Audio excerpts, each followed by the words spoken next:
Hoy hablaremos de la velocidad y la apertura y en los siguientes 2 días, la siguiente charla, lo que trataremos es de la luz, ¿vale?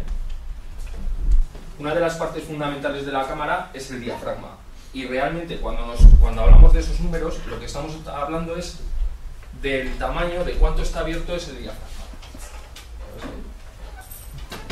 Un diafragma cerrado y un diafragma abierto. 8, 4, 5,6 viene de una relación que es la longitud focal, cuántos milímetros tiene el objetivo, dividido por el diámetro físico de ese diafragma.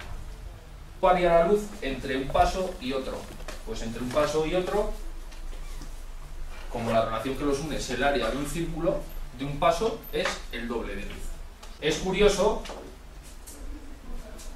que el menor es el más abierto, es una escala inversa.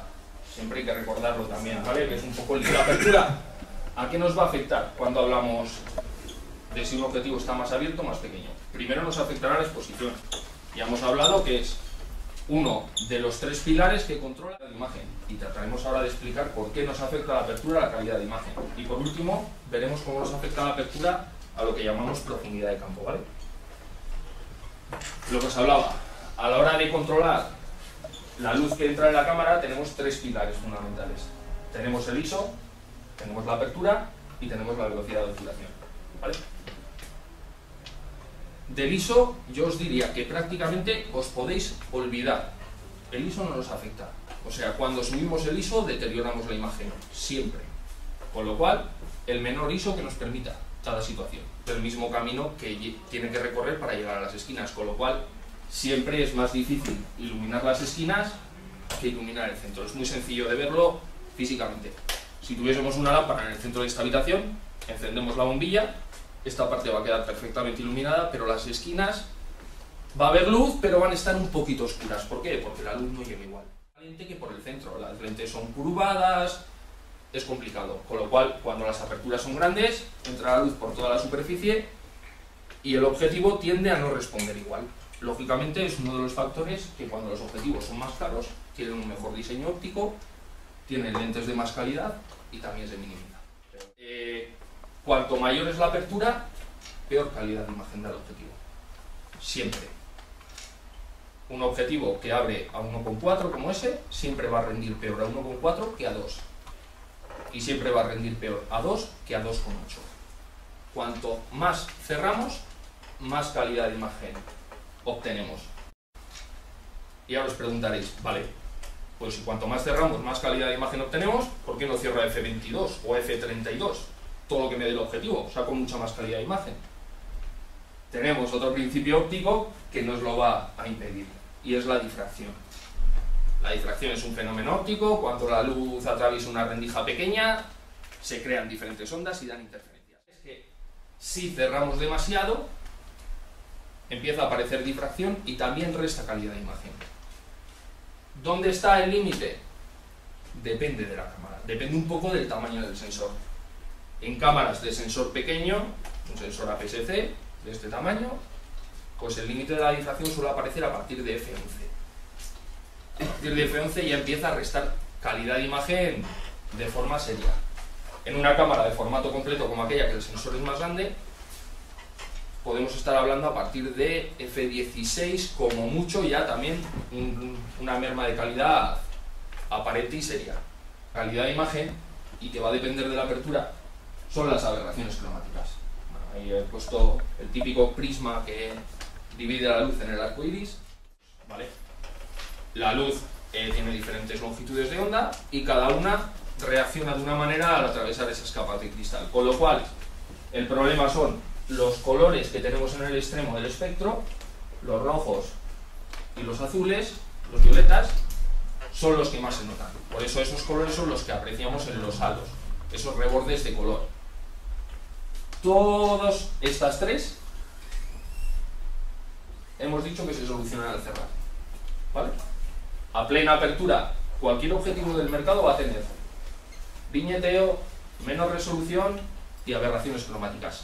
Todos, por muy bueno que sea, hasta los de 1.500 euros, todos adolecen de sus 3 defectos. Y todos mejoran cuando cerramos.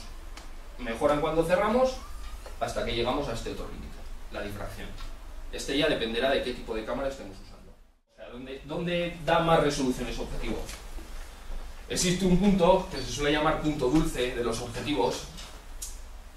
Se cumplen casi todos los objetivos, dependiendo un poquito de en qué gama se muevan, que suele ser siempre cerrar 1 o 2 pasos respecto a su apertura máxima. Y siempre hablamos que ese es el punto donde mejor rinde un objetivo.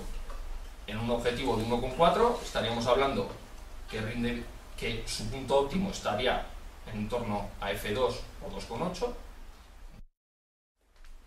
Por profundidad de campo, en fotografía nos referimos al área que está enfocada de la imagen. ¿Cuánto está nítido? O sea, a 2,8, para hablar en el idioma fotográfico, la profundidad de campo es menor que a f11, ¿vale? La distancia del objeto. Cuanto más cerca, menor profundidad de campo. Y la distancia focal, cuanto más largo, menor profundidad de campo. Estos tres son los valores que nosotros podemos controlar. Hemos visto que el diafragma está en el objetivo, es un círculo que se abre o se cierra y deja entrar mayor o menor luz. La cortinilla es un dispositivo de otro tipo, normalmente en este tipo de cámaras está delante del sensor y es una especie de persiana que se abre y se cierra, ¿vale? Se abre y se cierra un tiempo determinado y controla cuánta luz pasa.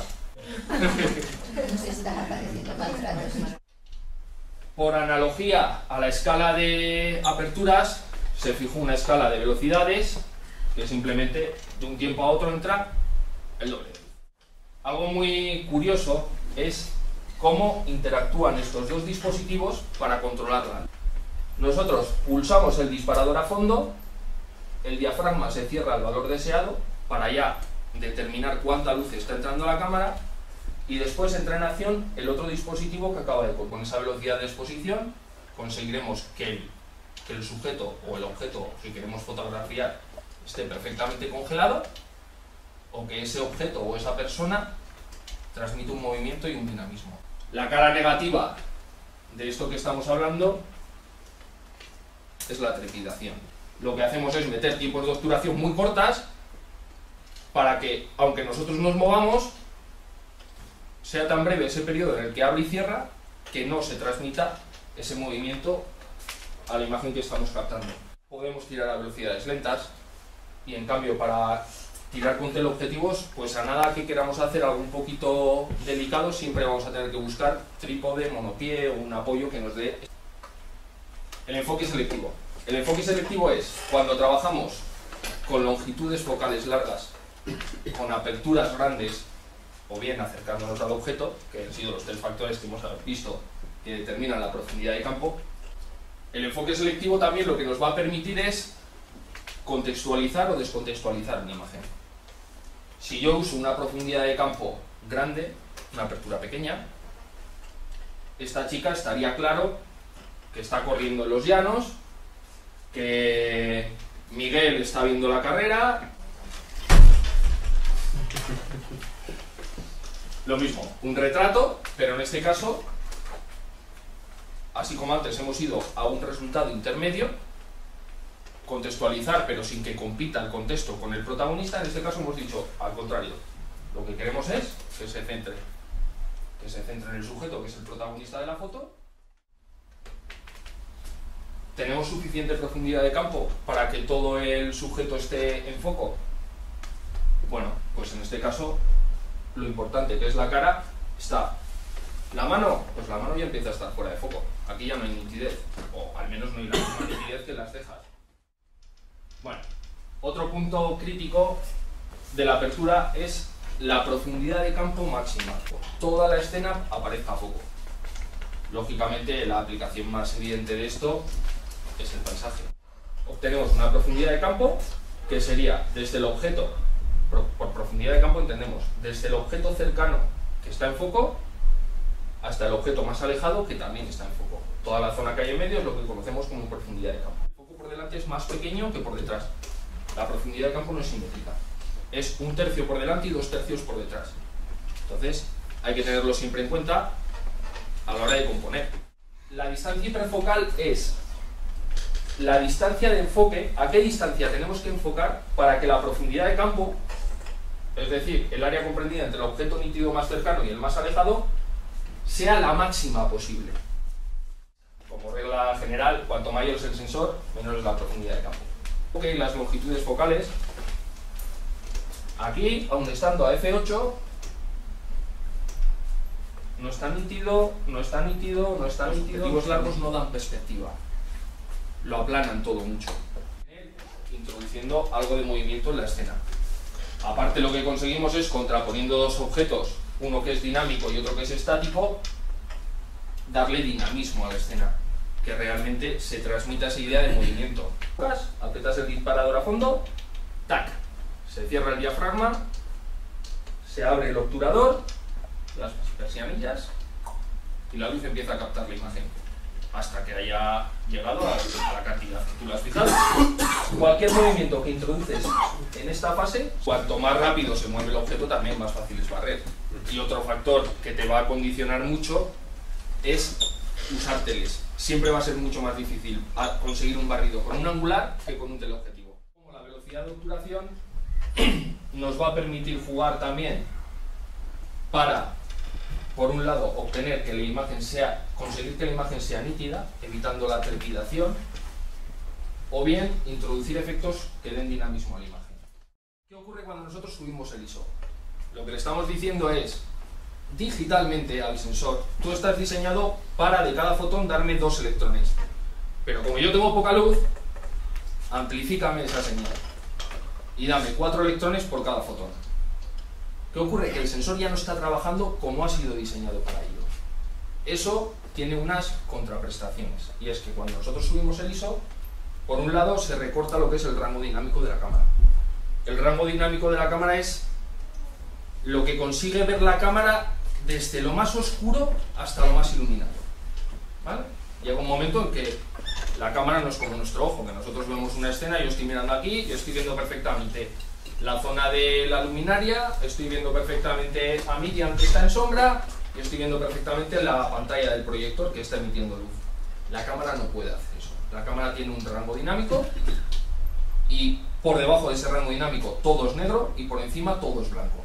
La cámara va en un número determinado de colores.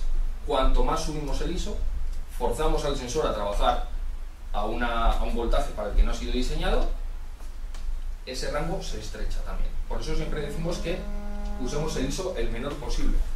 La señal se va deteriorando y aparece lo que llamamos ruido. El ruido no es más que cosas que no están en la imagen, son puntos. Como la nieve que se veía antiguamente en la tele cuando no había señal, pues aparece eso. ¿Por qué? Porque ha habido un procesamiento de la señal. No es la señal sin tratar, como llega el sensor, sino que nosotros la estamos amplificando. El punto dulce de los objetivos es dónde va a funcionar mejor ese objetivo. Eso generalmente depende mucho del objetivo, pero siempre hablamos que todos estos factores negativos, al cerrar un pasito respecto a la apertura máxima del objetivo, se atenúan. Y normalmente el objetivo entrega lo mejor de sí en ese punto, cerrando entre 1 y 2 pasos respecto a su máxima apertura. Ahí es donde mejor rinde el objetivo. Por eso para hacer los cálculos siempre es mucho más fácil buscar estos números, lógicamente. Bueno, en general les parece todo más rápido para mí. Yo empecé tirando en manual con medición puntual, todo. Y ahora tiro en prioridad a la apertura, sobresponiendo un paso, siempre en RAW, y con balance de blancos en automático. La luz más alta está aquí. Pongo medición puntual, hago coincidir el punto central que te aparece en el visor con esta zona y mido. Y sobre el valor que me dé, sobreexpongo 2 pasos.